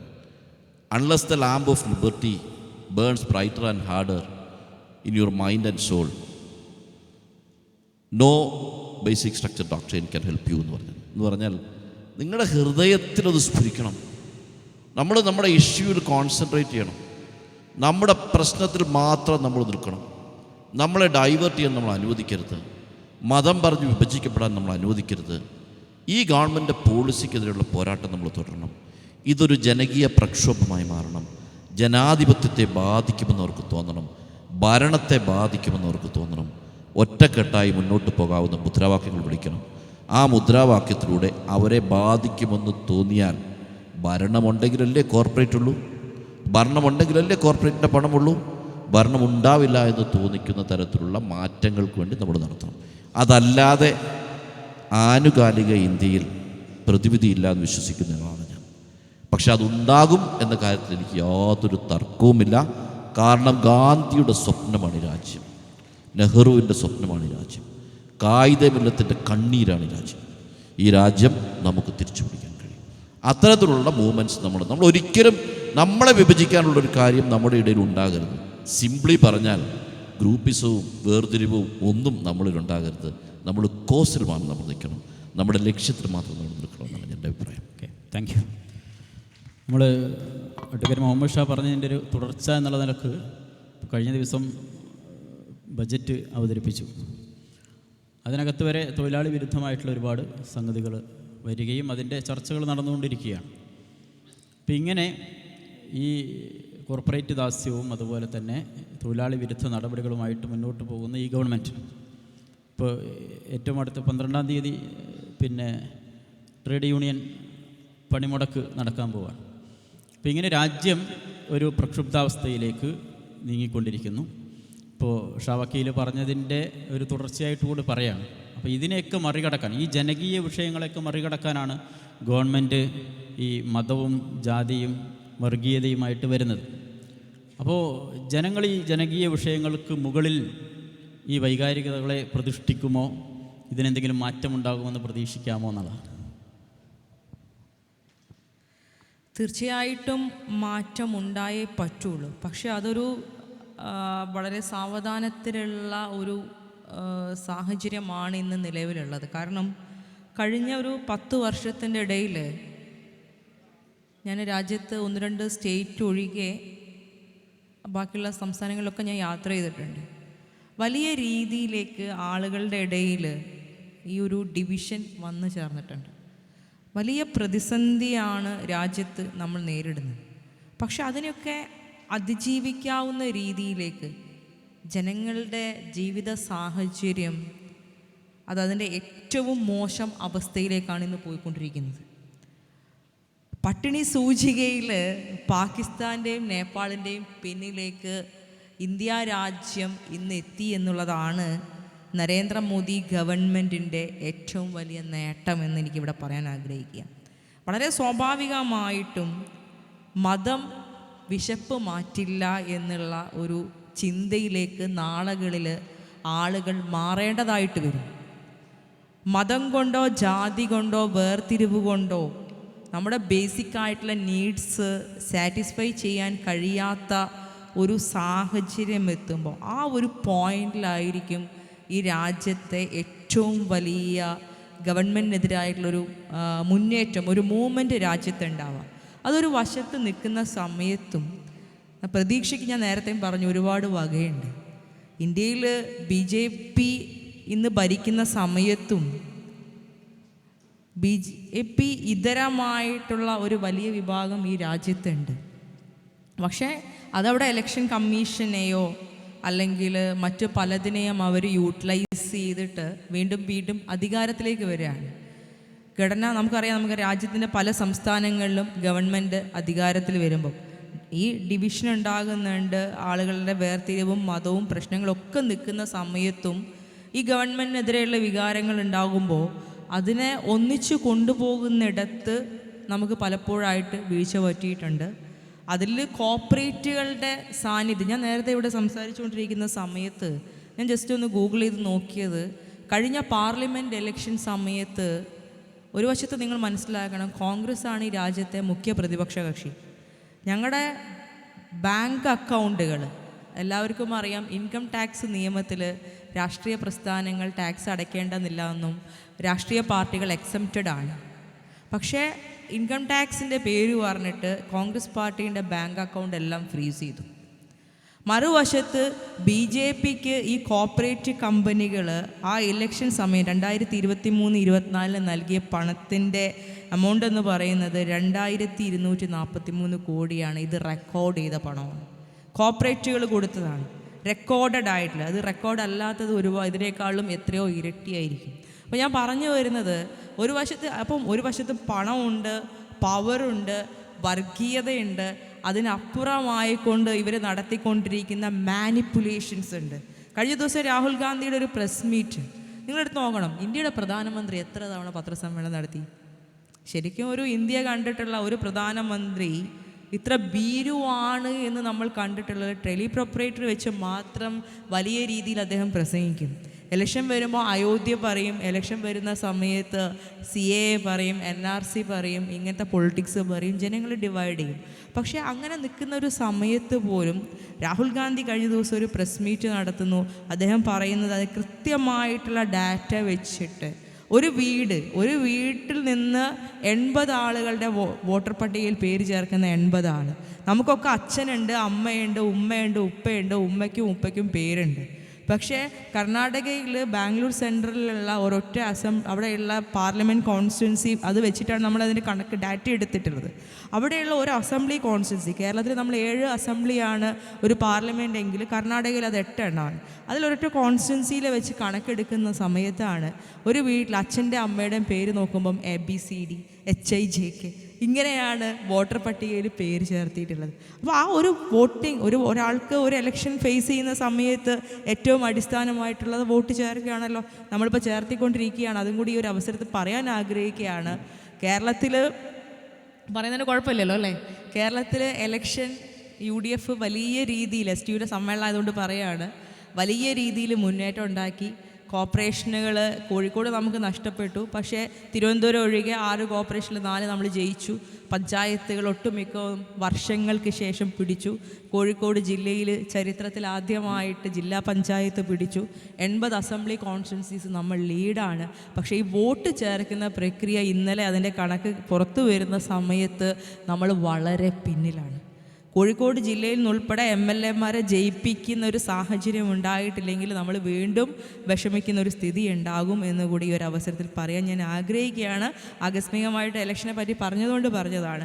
അപ്പോൾ ഞാൻ പറഞ്ഞു വന്നത്, ഈ രാജ്യത്ത് ഈ ഡിവിഷൻസ് ഒക്കെ നടക്കുന്ന സമയത്തും നമുക്ക് മുന്നോട്ട് വരാൻ കഴിഞ്ഞിട്ടുണ്ട്. കഴിഞ്ഞ തവണ അവർ 400 സീറ്റായിരുന്നു BJP പ്രതീക്ഷിച്ചത്. പക്ഷേ അങ്ങനെയുള്ള ഒരു സാഹചര്യമല്ല ഇന്ന് ഇന്ത്യ രാജ്യത്തുള്ളത്. 2 നിതീഷ് കുമാറും അതേപോലെ തന്നെ ചന്ദ്രബാബു നായിഡുവും ഇന്ത്യ മുന്നണിയിൽ വന്നും പോയി നിന്ന ആളുകളാണ്. അവരവിടുന്ന് പിന്തുണ പിൻവലിക്കുന്ന ഒരു ഘട്ടം ഉണ്ടെങ്കിൽ BJP ഗവൺമെൻറ് താഴെ പോകുന്ന അവസ്ഥയുണ്ട്. ഈ രീതിയിൽ ഇലക്ഷൻ കമ്മീഷനെ ഉൾപ്പെടെ ഏറ്റവും വലിയ രീതിയിൽ മാനിപ്പുലേറ്റ് ചെയ്ത് EDയും IT ഡിപ്പാർട്ട്മെൻറ്റും എല്ലാ സ്ഥാപനങ്ങളും ഉപയോഗിച്ചിട്ടിട്ട് പോലും BJP അവരുദ്ദേശിക്കുന്ന ഒരു ഘട്ടത്തിലേക്ക് എത്തിയിട്ടില്ല. പക്ഷേ ഇതൊരു മോശം അവസ്ഥ രാജ്യത്തുണ്ട്. മതത്തിൻ്റെ പേരിൽ പൗരത്വം തെളിയിക്കണമെന്ന് പറയുന്ന ഒരു ഘട്ടം ഉണ്ടാകുന്നു. ഇവിടെ നമുക്ക് പറയാം, ഇലക്ഷൻ SIR നടക്കുന്ന സമയത്ത് ഇലക്ഷൻ കമ്മീഷൻ കോടതിയിൽ അഫിഡവിറ്റ് കൊടുത്തത് അതായത് പൗരത്വമായിട്ട് ബന്ധപ്പെട്ട വിഷയങ്ങളിൽ ഇടപെടാൻ ഇലക്ഷൻ കമ്മീഷന് റൈറ്റ് ഉണ്ടെന്ന് പറഞ്ഞിട്ട് ഇലക്ഷൻ കമ്മീഷൻ ഓൾറെഡി കോടതിയിൽ അഫിഡവിറ്റ് കൊടുത്ത ഒരു ഘട്ടത്തിലാണ് നമ്മൾ ഇരിക്കുന്നത്. അപ്പോൾ അങ്ങനെ ഒരു ഘട്ടത്തിൽ ഇലക്ഷൻ കമ്മീഷൻ അടക്കം പൗരത്വ വിഷയത്തിൽ ഇടപെടുന്ന മതത്തിൻ്റെ അടിസ്ഥാനത്തിൽ പൗരത്വം എന്ന് പറഞ്ഞുകൊണ്ട് ഭരണാധികാരികൾ അടക്കം പോകുന്ന ഒരു ഘട്ടത്തിലാണ് നമ്മൾ ജീവിച്ചുകൊണ്ടിരിക്കുന്നത്. ഈ രാജ്യത്തിൻ്റെ ഏറ്റവും വലിയ മനോഹാരിത, ഈ രാജ്യത്തിൻ്റെ ബഹുസ്വരതയായിരുന്നുവെങ്കിൽ, ഞാൻ എപ്പോഴും പറയാറുള്ളത് അത് പാസ്റ്റാണ്, അത് നമുക്ക് നഷ്ടപ്പെട്ടു പോയി എന്നതൊരു യാഥാർത്ഥ്യമാണ്. ജാതിയുടെയും മതത്തിൻ്റെയും ഭക്ഷണത്തിൻ്റെയും പേരിൽ രാജ്യം ഇന്ന് വിഭജിക്കപ്പെട്ടിട്ടുണ്ട്. തിരിച്ചു പിടിക്കാം ഒറ്റക്കെട്ടായി നിന്നാൽ മാത്രം. Thank you. പ്രിയപ്പെട്ടവരെ, നമുക്ക് അനുവദിക്കപ്പെട്ട സമയം ഏകദേശം തീർന്നു തുടങ്ങി. അതുകൊണ്ട് ഇനി വിശദമായ ചർച്ചകളിലേക്ക് നമ്മൾ കടക്കുന്നില്ല. എന്തായാലും ഈ അതിഥികൾ ഇരിക്കുന്നത് സ്വതന്ത്ര തൊഴിലാളി യൂണിയൻ്റെ സംസ്ഥാന തലത്തിൽ നേതൃതലങ്ങളിൽ പ്രവർത്തിക്കുന്ന ഒരു സദസ്സിന് മുമ്പിലാണ്. അപ്പോൾ അവസാനമായിട്ടൊരു 2-3 സെൻറ്റൻസിൽ നിങ്ങൾ ഓരോരുത്തരും ഈ STUവിൻ്റെ ഈ നേതൃസംഗമത്തിൽ വന്നവർക്ക് ഈ വിഷയവുമായി ബന്ധപ്പെട്ടോ അല്ലാതെയോ, കാരണം നാളെ തൊഴിലാളികൾക്ക് ആത്മവിശ്വാസത്തോടു കൂടി നേതൃത്വം കൊടുക്കേണ്ടവരാണ് ഈ ഇരിക്കുന്നത്. അപ്പോൾ അഹമ്മൂട്ടി സാഹിബ് STUവിൻ്റെ സമ്പൂർണ്ണ ചരിത്രം എഴുതിയ ആളാണ് ഈ ഇരിക്കുന്നത്, അഹമ്മൂട്ടി സാഹിബ്. അപ്പോൾ അങ്ങനെയുള്ള ആളുകൾ നമുക്ക് മുന്നോട്ട് നടക്കാനുള്ള ഊർജം പകരേണ്ടവരാണ്.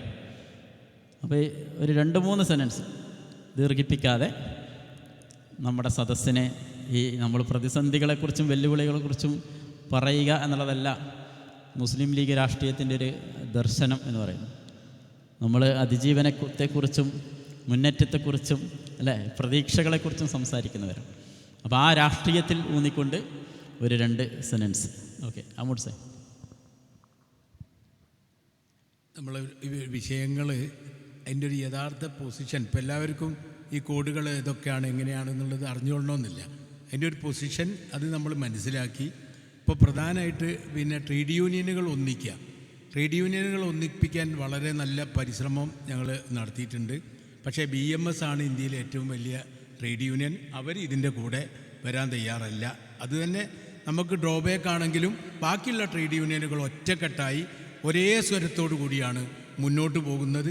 അത് തീർച്ചയായിട്ടും വിജയത്തിലെത്തും. പിന്നെ ഗവൺമെൻറ് ആണെങ്കിൽ ഒരു ചർച്ചയ്ക്ക് ഇത്ര കൊല്ലമായിട്ട് നമ്മൾ 17 ഇന്ന ഡിമാൻഡുകൾ വെച്ച് ഇതുവരെ കേന്ദ്ര ഗവൺമെൻറ് ഒരു നല്ല ചർച്ചയ്ക്ക് തീരെ ചർച്ചയ്ക്ക് വിളിച്ചിട്ടില്ല. അപ്പം നമ്മൾ ഉത്തരവാദിത്തം വളരെ വലുതാണ്. അപ്പോൾ അതുകൊണ്ട് ട്രേഡ് യൂണിയൻ ഐക്യം കൂടുതൽ ശക്തിപ്പെടുത്തിക്കൊണ്ട് ഇന്ന് നടന്നു വരുന്ന ഈ മുന്നേറ്റങ്ങളെ ഒന്നുകൂടി കൂടുതൽ ശക്തിപ്പെടുത്തുക എന്നത് ആണ് ഒന്ന്. 2, ഒരു പൊളിറ്റിക്കൽ സൊല്യൂഷൻ. കാരണം പൊളിറ്റിക്കൽ സൊല്യൂഷൻ എന്ന് ഞാനിവിടെ പറഞ്ഞത് ഇപ്പോൾ പിന്നെ നമ്മുടെ ദേശീയ തലത്തിലുള്ള നമ്മുടെ രാഹുൽ ഗാന്ധിയൊക്കെ നേതൃത്വം കൊടുക്കുന്ന ഇന്ത്യ സഖ്യം, അതിനൊക്കെ ഒന്ന് വളരെ വിപുലമാക്കിയ ഒരു പൊളിറ്റിക്കൽ ശക്തി. കാരണം ഒരു ബലവാനും തമ്മിലേ ഒത്തുതീർപ്പുണ്ടാവും.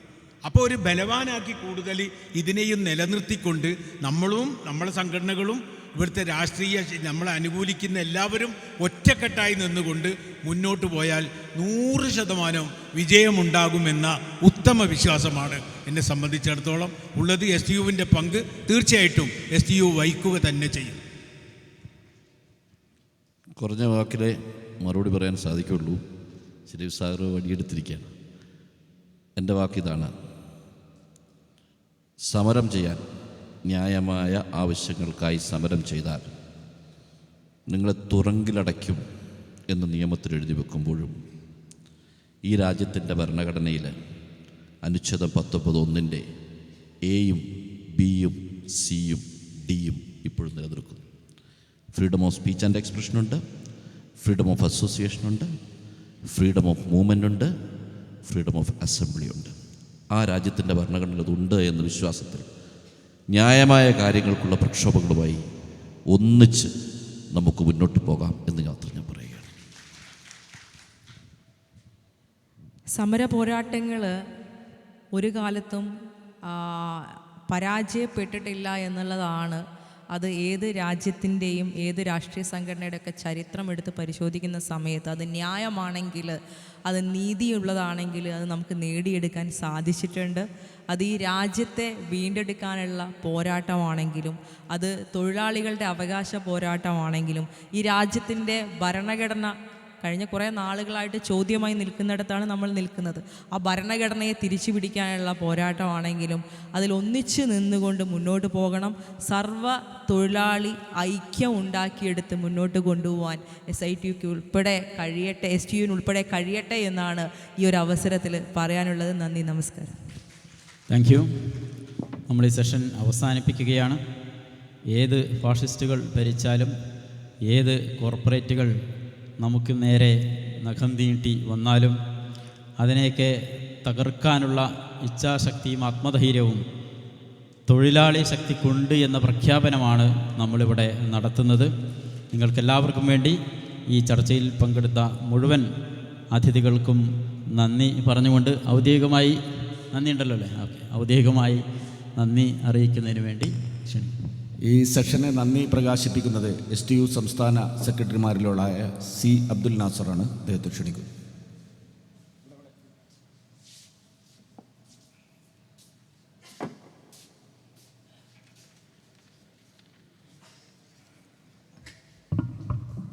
പ്രിയമുള്ളവരെ,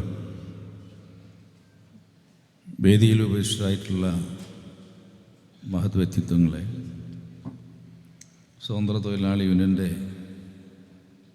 ഐതിഹാസികമായ സംസ്ഥാന സമ്മേളനത്തിൻ്റെ ഭാഗമായി ഇന്നലെ നടന്ന ഗംഭീര പ്രകടനവും പൊതുസമ്മേളനവും, അതിനുശേഷം ഇന്ന് 2ാം ദിവസം ഇന്നിവിടെ ഈ പ്രതിനിധി സമ്മേളനം നടക്കുക. ആദ്യ സെഷന് ശേഷം നടക്കുന്ന 2ാമത്തെ പാനൽ ചർച്ചയിൽ ഇന്ന് നമ്മൾ ഉയർത്തിപ്പിടിച്ചിട്ടുള്ള മുദ്രാവാക്യം വിഷയം കോർപ്പറേറ്റുവൽക്കരണം, തൊഴിൽ നിയമ ഭേദഗതികൾ, പ്രത്യാഘാതവും പ്രതിസന്ധിയും എന്നാണ്. അത് സംബന്ധിച്ച് ഇവിടെ പാനലിസ്റ്റുകളായിട്ട് പങ്കെടുത്തിട്ടുള്ള മുസ്ലിം ലീഗിൻ്റെ സംസ്ഥാന ഭാരവാഹി അഡ്വക്കേറ്റ് മുഹമ്മദ് ഷാ അവർകൾ, അതുപോലെ തന്നെ KPCC ജനറൽ സെക്രട്ടറി അഡ്വക്കേറ്റ് വിദ്യ ബാലകൃഷ്ണൻ, മോഡറേറ്റർ ഷെരീഫ് സാഗർ, ഇവരൊക്കെ ഇവിടെ ഈ വിഷയവുമായി ബന്ധപ്പെട്ട് വളരെ വിശദമായിട്ട് തന്നെ നമ്മളോട് സംവദിക്കുകയുണ്ടായി. കോർപ്പറേറ്റ് വൽക്കരണത്തിന് വേണ്ടിയിട്ടാണ് ഈ തൊഴിൽ നിയമ ഭേദഗതികൾ കൊണ്ടുവന്നിട്ടുള്ളത്. അതിൽ തൊഴിലാളികൾ വളരെ ഗൗരവമായി അതിൻ്റെ പ്രത്യാഘാതങ്ങൾ ഏറ്റുവാങ്ങേണ്ടി വരും എന്ന കാര്യത്തിൽ തർക്കവുമില്ല. തൊഴിലാളികളുടെ നിയമനം, അതുപോലെ തന്നെ അവരുടെ സേവന ദൈർഘ്യം, സമയം, അതുപോലെ തന്നെ അവരുടെ വേതനം, ഈ 3 കാര്യങ്ങളും ഈ നിയമത്തിൽ നിശ്ചയിക്കാനുള്ള അധികാരം കൊടുത്തിട്ടുള്ളത് അതിൻ്റെ തൊഴിലുടമക്ക് തന്നെയാണ്. പിന്നെ ഉണ്ടാകുന്ന അവസ്ഥ എന്തായിരിക്കും എന്നുള്ളത് സംബന്ധിച്ച് നമുക്ക് അധികമൊന്നും പറയേണ്ട കാര്യമില്ല. അതുകൊണ്ട് തന്നെ ഈ രാജ്യത്തെ ഇവിടെ സൂചിപ്പിച്ചതുപോലെ മുഴുവൻ തൊഴിലാളി സംഘടനകളെയും ഒരുമിച്ച് നിർത്തി ഈ വിഷയത്തിനെതിരെ പ്രതികരിക്കാൻ നമുക്ക് സാധിച്ചില്ലെങ്കിൽ ഈ രാജ്യത്തെ തൊഴിലാളി സംഘടനകൾക്ക് സംഘടിക്കാനോ സമരം ചെയ്യാനോ അല്ലെങ്കിൽ ബാർഗെയിൻ ചെയ്യാനോ വിലപേശാനോ തൊഴിലാളികൾക്കും അവകാശം ഉണ്ടാവില്ല, തൊഴിലാളി സംഘടനകൾക്കും അവകാശം ഉണ്ടാവില്ല. ആദ്യം തൊഴിലാളി സംഘടനകൾ വേണ്ടേ. അപ്പോൾ നമ്മളിതിനെ ഗൗരവമായി കണ്ടുകൊണ്ട് സ്വതന്ത്ര തൊഴിലാളി യൂണിയൻ വളരെ ഗൗരവമായി ഈ വിഷയം കണ്ടുകൊണ്ടാണ് ഇതിനു മുമ്പും പല ക്യാമ്പുകളിലും നമ്മൾ ഈ വിഷയങ്ങൾ ചർച്ച ചെയ്തിട്ടുള്ളത്. ഇത് നിലനിൽക്കുന്നൊരു വിഷയം മാത്രമല്ല, വളരെ ഗൗരവമായി നമ്മൾ ഓരോ ട്രേഡ് യൂണിയൻ പ്രവർത്തകരും ഉൾക്കൊള്ളേണ്ട ഒരു വിഷയം കൂടിയാണ്. അപ്പോൾ അതുകൊണ്ട് തന്നെ ഇന്ന് ഈ ചർച്ച ചെയ്ത വിഷയങ്ങൾ ഇവിടെ അവതരിപ്പിച്ച ഈ മഹത് വ്യക്തികൾക്ക് നന്ദി രേഖപ്പെടുത്തുക എന്നുള്ളതാണ് എന്നിൽ അർപ്പിതമായിട്ടുള്ള ചുമതല.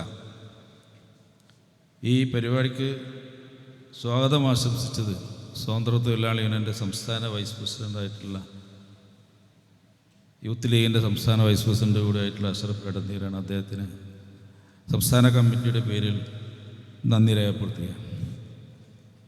അതോടൊപ്പം തന്നെ പാനലിസ്റ്റുകളായിട്ടുള്ള മുസ്ലിം ലീഗിൻ്റെ സംസ്ഥാന ഭാരവാഹി ബഹുമാനായ അഡ്വക്കേറ്റ് മുഹമ്മദ് ഷാ അവർകൾക്കും സംസ്ഥാന കമ്മിറ്റിയുടെ പേരിൽ നന്ദി രേഖപ്പെടുത്തുന്നു. അതോടൊപ്പം തന്നെ KPCC ജനറൽ സെക്രട്ടറിയും നമുക്കെല്ലാം പരിചിതമായിട്ടുള്ള ശ്രീ അഡ്വക്കേറ്റ് വിദ്യ ബാലകൃഷ്ണൻ അവർക്ക് സംസ്ഥാന കമ്മിറ്റിയുടെ പേരിൽ നന്ദി രേഖപ്പെടുത്തുന്നു. അതുപോലെ തന്നെ ഇതിൻ്റെ മോഡറേറ്ററായി പ്രവർത്തിച്ച ഷെരീഫ് സാഗർ അവർകൾക്കും ഈ പൊതുസമ്മേളനത്തിൽ പങ്കെടുത്ത് ഇത് നിയന്ത്രിച്ച അദ്ദേഹത്തിനും സംസ്ഥാന കമ്മിറ്റിയുടെ പേരിൽ നന്ദി രേഖപ്പെടുത്തുകയാണ്. അതോടൊപ്പം തന്നെ ഇതിൽ പങ്കെടുത്ത മുഴുവൻ എൻ്റെ സഹപ്രവർത്തകർക്കും പ്രതിനിധികൾക്കും ബഹുമാനപ്പെട്ട നമ്മുടെ അഖിലേന്ത്യാ പ്രസിഡന്റ്, നമുക്കറിയാം, നമുക്കൊരുപാട് ഈ പ്രസ്ഥാനത്തെക്കുറിച്ച് ഒരുപാട് ബുക്കുകളിൽ എഴുതി സമ്പൂർണ്ണ STU ചരിത്രം ഉൾപ്പെടെയുള്ള നമ്മുടെ എല്ലാ മുസ്ലിം ലീഗ് നേതാക്കന്മാരെക്കുറിച്ചും വിപുലമായിട്ടുള്ള പുസ്തകങ്ങൾ തയ്യാറാക്കി നമുക്ക് പരിചയപ്പെടുത്തി തന്ന ദീർഘകാലമായി സ്വതന്ത്ര തൊഴിലാളി യൂണിയൻ്റെ മുഖ്യധാരയിലുള്ള നമ്മുടെ ദേശീയ പ്രസിഡന്റ് ബഹുമാന അമ്പൂട്ടി ഉണ്ണിക്കളം അവർകളെയും ഈ വേളയിൽ സംസ്ഥാന കമ്മിറ്റിക്ക് വേണ്ടി നന്ദി രേഖപ്പെടുത്തുകയാണ്.